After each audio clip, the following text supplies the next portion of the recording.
Hello everyone, চলে এসেছি আর একটি মিনি ব্লগ নিয়ে। দিনটা ছিল 5 জুলাই অর্থাৎ শনিবার, আর সেই দিন ছিল উল্টো রথ। সোজা রাতে বেরিয়েছিলাম, কিন্তু সেইভাবে আর ভিডিও করা হয়নি, কারণ শরীরটা একটু খারাপ ছিল। তাই ভাবলাম কোনো ব্যাপার না, উল্টো রথে তো বেরোচ্ছি, সেদিনের ভিডিওটা না হয় তোমাদের সাথে শেয়ার করবো। তো আমরা তিনজন বিকেল বিকেল বেরিয়ে পড়েছিলাম, আর বেরিয়ে গিয়ে দেখলাম রথ আসতে এখনো একটু দেরি আছে। তাই ভাবলাম কিছু একটু খেয়ে নেওয়া যাক, কারণ খুব খিদেও পেয়ে গেছিল।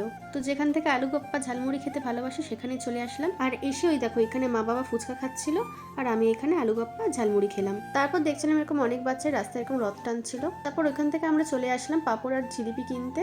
তারপর পাঁপড় আর জিলিপি কিনে আমরা চলে গেলাম ফুচকা খেতে। আমি একটু আগে জল ফুচকা খেয়েছিলাম, তারপরে দই ফুচকাটাও খেলাম। তো তারপর ওখান থেকে আমরা বেরিয়ে আরেক জায়গায় যাচ্ছিলাম, তখন রাস্তায় চোখে পড়লো এই সুন্দর রথটা। তারপর আমরা তিনজন একটা পুকুর পাড়ে বসে জিলিপি আর পাঁপড় ভাজাগুলো গল্প করতে করতে খাচ্ছিলাম। তারপর ওখান থেকে বেরিয়ে গেছিলাম বাড়ি যাওয়ার জন্য, কিন্তু ওই দেখো অবশেষে রথের দেখা পেয়েছি। এই রথটা ছিল বড়নগরের বিখ্যাত রথ, যেটা হলো কালীবাড়ির রথ।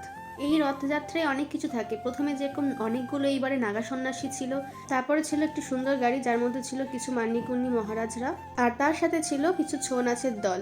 তারপর কিছুজন শিব পার্বতী কালী ঠাকুর এগুলো এসেছে। তারপরে ছিল একটা আদিবাসী নাচের দল, তারপর ছিল একটা সাউথ ইন্ডিয়ান নাচের দল, এইসবের পর ছিল একটা ব্যান্ড পার্টির দল।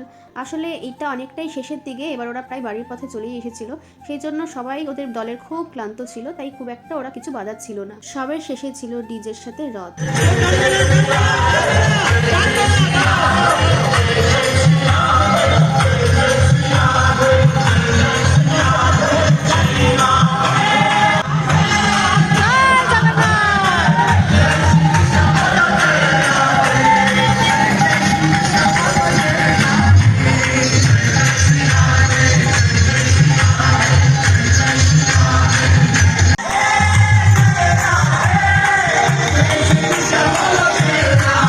তো আজকের জন্য ছিল এইটুকুই। নেক্সট ভিডিও আসছে খুব তাড়াতাড়ি। Till then stay tune. চলো বাই।